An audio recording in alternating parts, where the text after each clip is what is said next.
Hey everyone, welcome to today's Hum webinar series. We're here today with Flow Capital, specifically Josh Axler, who's a principal there, and Aaron Manassian, who is the VP of Corporate Development.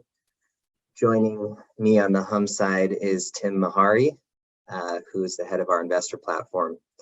So today we're here to talk to Flow Capital to learn more about them as a capital provider, and also to talk about the changing, maybe short-term, maybe long-term downward trajectory in the private capital markets in terms of valuations and what that does or doesn't mean for debt. So to get all of this started, would love to turn a little bit of time over to Josh to introduce Flow Capital and what do you guys do? How did you get into this space, and anything else you have to add in terms of introduction? Yeah, great. I'll just quickly, before I give the overview of the business, Josh Axler. I'm principal at Flow Capital. My role is to lead our front of funnel initiatives, which includes meeting with companies, giving them the Flow Capital overview that I'm about to give all of you, and really seeing if there's a good fit, including deal evaluation and structuring. I'll let my colleague Aaron introduce himself as well. Hi, everybody. My name is Aaron Manassian, part of corporate development here at Flow Capital. My role is really twofold. On one end is the IR piece, investor relations piece, and on the other end is on the deal flow, so making partnerships with sources of deal flow, whether that's advisors, capital advisors, bankers, lawyers, etc., to always create partnerships and pass deals along that don't make a fit for us, and to receive deals that are a better fit for us as well. So thanks, Josh. Thanks, Michael. Thanks, Tim, for having us here. Appreciate the time. So just a quick overview on Flow Capital. We are a Canadian-based alternative investment company. We've been around for 8 years, and we've funded 60 companies to date. We are actually publicly traded on the Toronto Venture Stock Exchange, so our source of capital is through retail and institutional investors, and then we have additional third-party funds and credit facilities that allow us to leverage our balance sheet. What we look for are high-growth companies with proven revenue models and high growth rates, which distills to a basic investment criteria of either $2.5 million of annual recurring revenue, or ARR, or $4 million of non-recurring revenue, and then companies that are growing 25% or more year over year.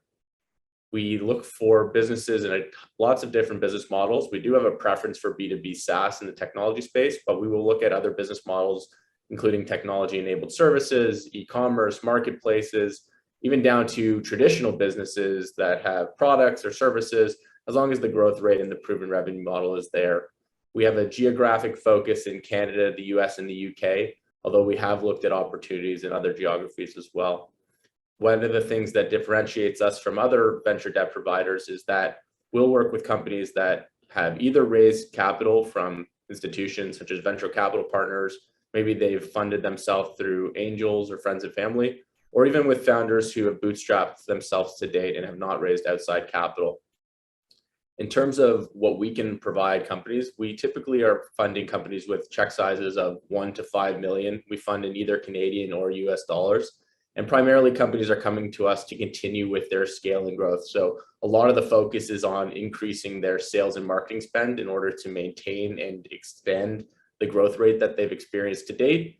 But other uses of funds would be working capital if they have unique working capital challenges, acquisitions, hiring senior management to help facilitate the next phase of growth, or even additional product development as need be. Anything that really supports growth initiatives, we're on board with. And what we look for at the core of it is companies that have nailed their product market fit and that really understand their numbers and how they go out and win new customers, and would otherwise be looking for equity in order to meet those growth capital needs. The way go ahead. Sorry.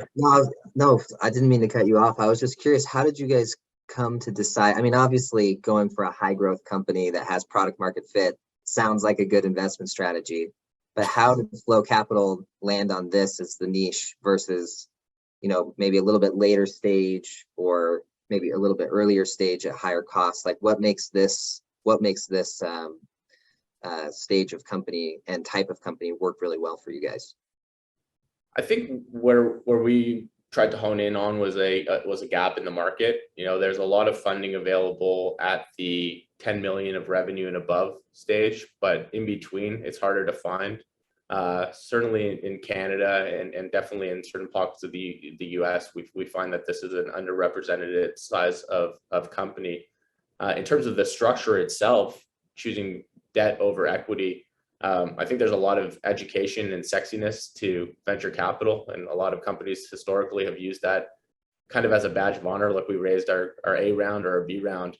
But a big part of what we do is educating companies about the true cost of capital in their equity, and how debt can be a really valuable instrument for them to maintain a lot more shareholder, or to pass those value onto their shareholders. From our perspective, as a publicly traded company, we're looking to provide, really nice risk-adjusted returns to our shareholders. And part of what I was about to get into was a bit of our structure. So we do venture debt term loans. We're priced in the mid-teen interest rates, but we also look for equity participation in every deal that we do. It's minimally dilutive. On average, it works out to about 1 or 2% of the fully diluted value of the companies we work with. So from our perspective and from our investors' perspective, we get to participate in the upside of some of these high growth companies. We still are targeting a very attractive risk-adjusted return, but from our borrowers' perspective, a cost of capital in the 20% can actually be very inexpensive compared to the cost of their equity if they understand their growth rate and the value that they're creating by taking our capital at the stage that they're at. Yeah. I think if we're reading the news, TechCrunch and other bylines, valuations are dropping right now. Companies maybe 6 months ago that could get a 50x valuation are now scraping for a 5x valuation. At the same time, I was reading $230 billion of dry powder sitting in the VC markets. I view this as the relative cost of equity has gone way up, right? And so what does that mean for the debt side of private capital for businesses? Yeah, it's really it can be a simple financial exercise for founders or their advisors to walk through. But on a simple, let's say a company is doing 2 million of recurring revenue. If they were going to be able to raise money at 20 times last year, so that's a $40 million valuation. If they wanted to raise, $4 million, that would be 10% of their company. If their valuation has dropped in half, now it's 20% of their company. So that's a lot of shareholder value and upside that they'd be giving up in order to achieve, their growth capital needs. And then from a debt perspective, you can look at your growth rate and figure out what your valuation might be in 2 or 3 years and compare that to the cost of debt capital. And, as the cost of equity has gone up, it makes the venture debt a lot more appealing than it was last year. Yeah. So agree or disagree? Now is pretty much the best time in the history of the world to raise money as a private business. Right now, not 6 months ago. How close are we to the best time in the history of the world to raise money? I think it depends on what the company's goals were. I think if you had capture as much market share as possible and were enthralled by the opportunity to be a world beater, maybe you would have been better off 12 months ago, where you could have got massive valuations that were geared towards capturing huge TAMs and passing on the profitability charge to the next investor. As long as valuations would go up. I think from a private company perspective, as long as your eye is on profitability and growing prudently, this is an incredible time. There's still a lot of the amount of dry powder and committed funds hasn't gone away. And then you have companies such as ours that are still looking to deploy into great companies. What it's forcing companies to do is to sharpen their pencils a little bit and to grow prudently, which ultimately is good for the long-term health of any business. And on that point, as businesses or as these founders are kind of maybe for the first time going through a recessionary environment with their business, and they're now looking to raise capital in a pretty different kind of environment, there has been kind of this talk of more, as you say, focus on profitability, focus on fundamentals. How do you kind of, as a founder, rework your pitch, rework the way that you present your business in a way that would be attractive to a lender in this current environment? I think when we look for companies now more than ever, it's really making sure that they have a very solid understanding of their financials and their fundamental metrics so that they can really explain to us their LTV to CAC and why they should be taking on more growth capital now versus slowing down their growth. We still believe that there's opportunities for companies to grow, but you just need to be more disciplined in your approach. You can't be at a shotgun of, we're going to hire salespeople here, we're going to invest in social media marketing, we're going to do certain types of content strategies, we're going to do SEO. What we're looking for are companies who are like, we tried all that stuff before. Now we know that our best approach is using a direct sales force. We know exactly what our cost of acquisition is, and we know the range of our LTV. And as long as you're in that 3 to 1 or higher, you should still be taking on growth capital, and debt capital is a very good source of funding to do so. Are you finding that founders/entrepreneurs are becoming more savvy in how to raise debt today than they were a year ago? Or is that maybe not coming out in the data? I think people are opening up their opportunities in their eyes to venture debt as opposed to venture capital. Just kind of an interesting anecdote in terms of the types of companies that we're coming across. 2021 and 2020, a lot of the companies that we were working with were the earlier stage. Maybe they were coming up to 2.5 million of ARR. They just kind of clicked into that product market fit. Maybe they had it, maybe they didn't. And their goal was to avoid their A round or delay their A round as long as possible so that they can get into the 5 million ARR, the 10 million of ARR, and really get that multiple expansion. And they had a good sense of numbers, and they were either being challenged on their valuation, or they had someone tell them, consider venture debt. What we're seeing now is a lot of companies that are in the 5, 10, even 15 million in revenue that either had raised money before, or they were planning to raise money at a certain valuation expectation in 2022. And they are being forced to look at the landscape of capital options, and venture debt, through companies like ours and other companies in the US and other revenue-based finance companies that are getting a lot of attention. There's a lot of marketing activities that is being geared towards, educating entrepreneurs, founders, even venture capital firms about some, minimally dilutive or even non-dilutive options to meet their needs in the present, while the capital markets kind of trickle and fizzle the way they do. And with the rise of this source of capital, what are some key terms or points in the credit agreement that you would hope a founder really well understands before they accept financing that's non-dilutive or minimally dilutive? Yeah, I think founders, and hopefully, they've done a little bit of research, or hopefully they're working with a firm that's willing to take the time to educate them about the differences between debt and equity. There's a risk profile and there's a return profile for debt than there is for equity. And that comes down to, there's a capped return on debt, but there's still the same downside that there is in equity. So being able to properly express that to a borrower to understand what happens in a scenario where things don't go as planned, I think that's kind of incumbent on the lender, and it's also certainly incumbent upon the borrower to understand the risk that they're getting into by taking on debt. Should borrowers expect there to be more covenants in term sheets that they're seeing now versus a few months ago? I think that's a reasonable expectation for us. We had been, in the last year, we had been exclusively no covenants, and now we're starting to at least entertain covenants in some of the deals and transactions that we're looking at. I think some of the things that we can use, if covenants are an absolute, showstopper for some companies, we might have an equity raise component, like you can raise debt and equity together. You don't have to go exclusively one way or the other. But covenants, from our perspective, are almost used as a sense check in our underwriting. We use more revenue and growth covenants than we would use traditional financial, constraint covenants or leverage or capacity or interest coverage covenants that you might see from a traditional lender. So it's really when we put those in place or even float them, we don't even necessarily need to have them in our final agreement. It's to sense check, how confident the borrowers are in the plan that they sent forward. We're usually giving them a decent amount of grace between what they've presented to us in our initial due diligence.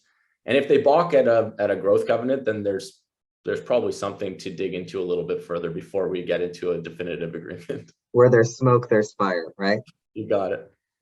Yeah, as far as, I think one of the things I'm seeing is that definitely there's more kind of knowledge and education out there on kind of comparing debt versus equity, where I think the transition is still kind of catching up as founders learning how to compare debt to debt and really understand, what are the different options out there, where, I think a lot of people who are maybe raising debt for the first time focus a bit too much on like the headline interest rate and that being the only determining factor when, a lot of the times flexibility, covenants, the schedule at which they kind of draw the capital, all of these things should be factored in. What are your kind of pieces of advice to founders in terms of how they compare one debt term sheet to another debt term sheet? Yeah, that's a great point. Not all debt is created equal. I think absolutely the first thing everyone asks is what is your rates, and that's important. Cost of capital is certainly important, but having to understand how the price of a lower interest rate, what might that be? So in the case of your senior your Silicon Valley banks up in Canada, we have CIBC's Innovation Banking Group. There's great senior lenders that work with lots of incredible companies. Historically, they may have been later stage, or they may have been looking for a very strong venture capital firm to come alongside, and that might have been one of their requirements. Now, they may have certain covenants in place. So, some of the covenants on the revenue side is, maintaining a certain level of ARR or having a minimal amount of churn. They might look at a certain interest coverage or a burn rate relative to ARR. There's lots of different covenants. So being sure that you understand that you can live within those covenants with a senior lender. As you move kind of up the risk profile, some of the other things you might look at are amortization or even structure of your facility. You might have a line of credit that is drawable that you can pay up or pay down based on your ARR is one way that companies structure it. What we use are term loans. So we advance companies the full amount up front so that they can fully plan out their capital needs for the 2 or 3 year period of the loan. That they're non-callable by us typically unless there's a default of non-payment. So they have absolute certainty that they can manage the ups and downs that come along with the growth company. Another thing to look for is amortization. So on a term loan, you may have a lower rate, but they may require you to fully amortize it over 2 or 3 years. Well, on $1 million loan, if you have a 2-year amortization, that's an additional $500,000 of cash flow that comes out of your business to servicing your loan. If you have a non-amortizing loan, what does two years of $500,000 back into your business look like at your growth rate? So there are things to consider. It may cost you more from an interest rate perspective, but from a cash flow impact, if you're confident that you can use that capital efficiently, you may be better off paying a higher interest rate.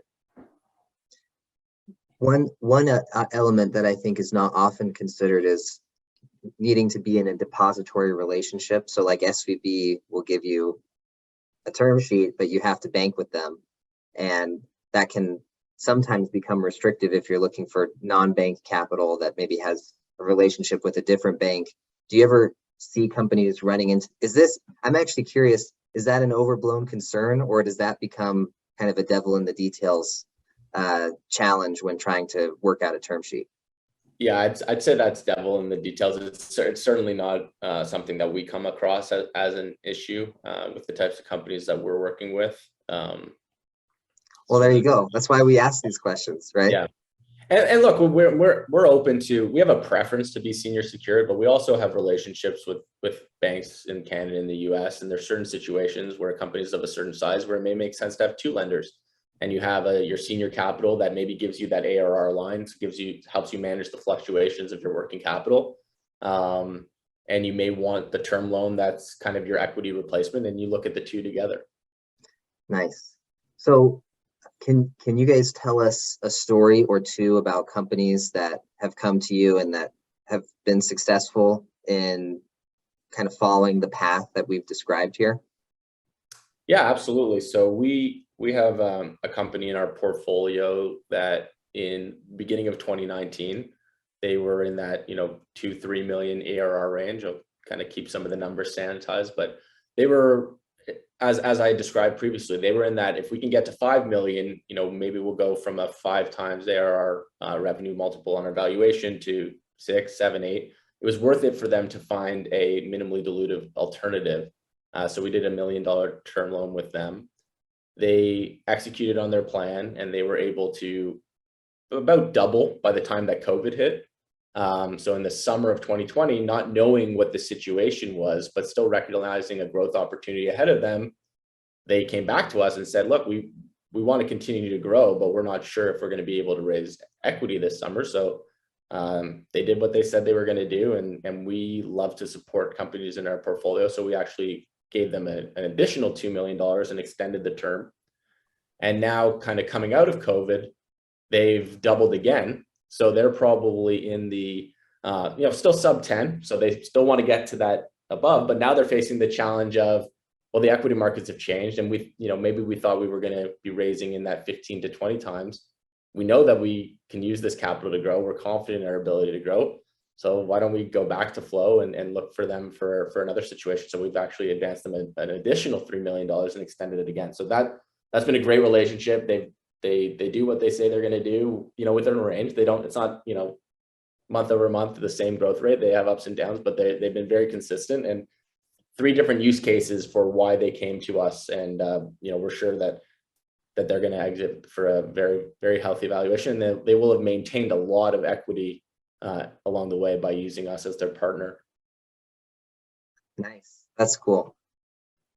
Yeah, I'm just curious, like as far as your conversations with current founders, it's an interesting example of a company that has kind of drawn capital from you guys once and then redrawn again, and like differing kind of amounts based on where they're at and where the market's at. Have you seen a change so far right now in terms of like how much capital are companies asking for relative to their situation? Are they asking for more because they need to cover more costs? Are they asking for less because they don't want to put themselves in a more kind of precarious situation? And do you have any advice on like, should they be taking more or less leverage right now with the uncertainty in the market? Yeah, that's a great question. I think it depends, but I would say that in general, right now, if your forecast and your growth capital plan was to raise equity at any time in the next 2 years, you should be trying to get as much capital as you can, whether that's debt or equity, just because we don't know if this is V or U or W shaped or what the recovery is going to look like and what the impact that's going to be on the equity side of the market.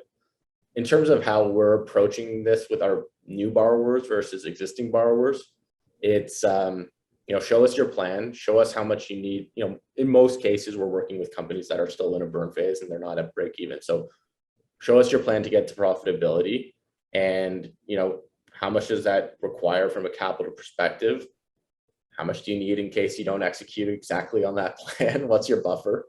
And we have to look at them case by case and feel like, do we feel comfortable giving that full amount, or do we require an equity co-invest to say, yeah, we want to support you, but you need 5 and we're comfortable with 3. If you can get the 2, we'll put in the 3 and then off to the races. And then we'd love to support you. If you execute within a band, then we'll give you your next tranche.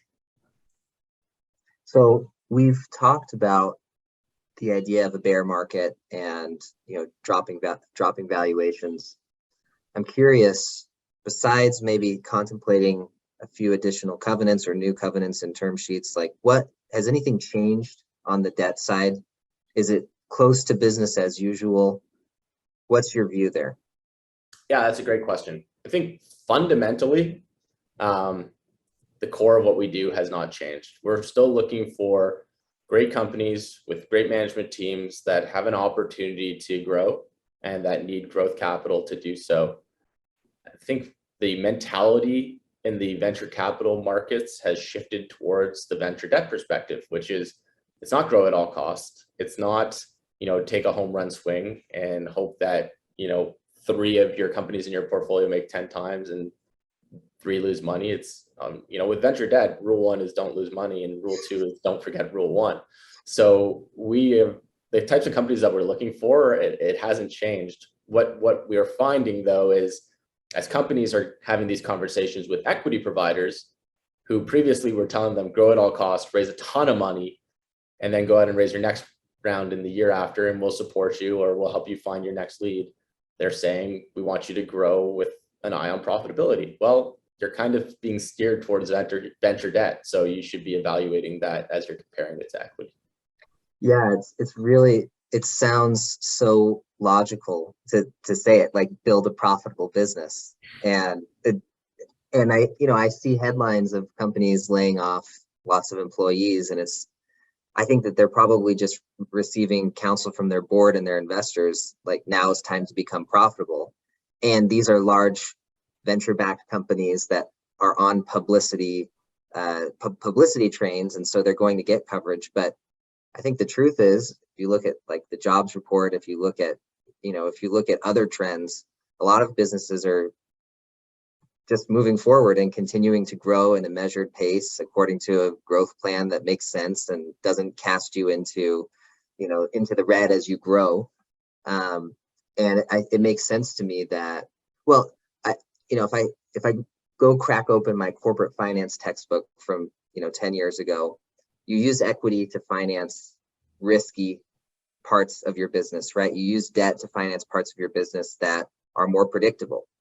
And private businesses, if you take that to kind of a macro scale, private businesses, the first source of capital that became largely available to them was equity.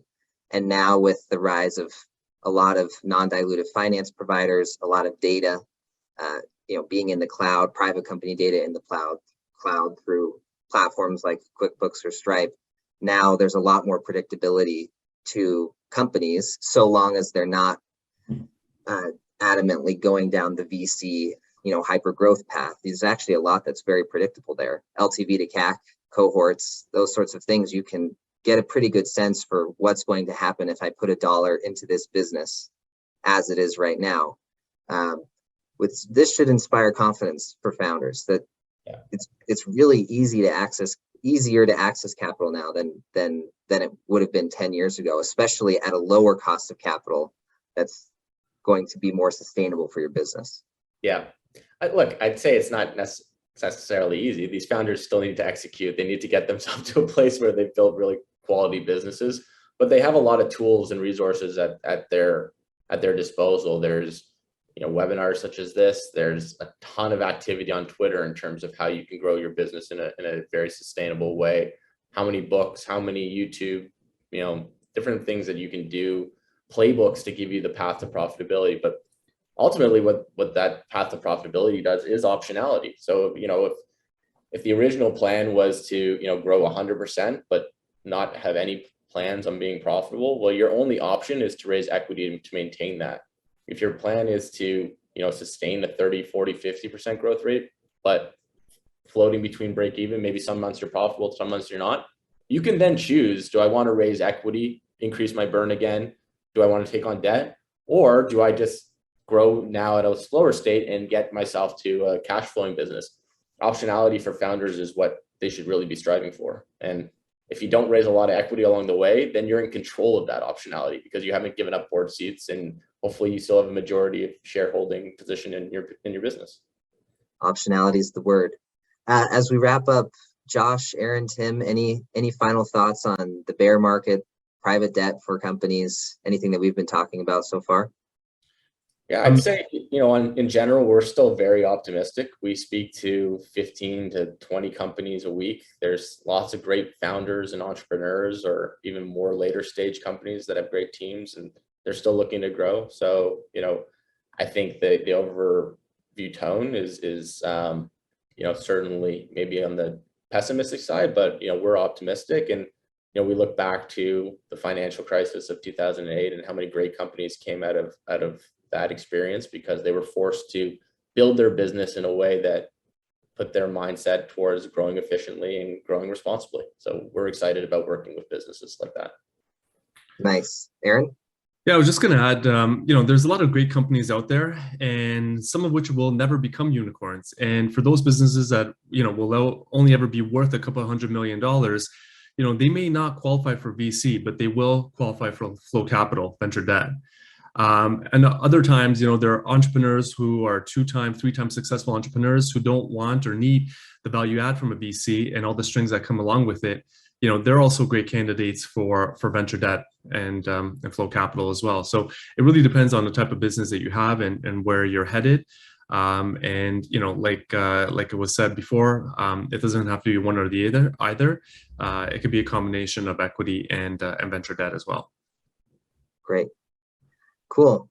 Well, guys, thank you so much for joining us today. This has been fun. It's really interesting to hear how you guys are navigating and the optimism that you have, given the pessimism that is abounding elsewhere, but it makes sense.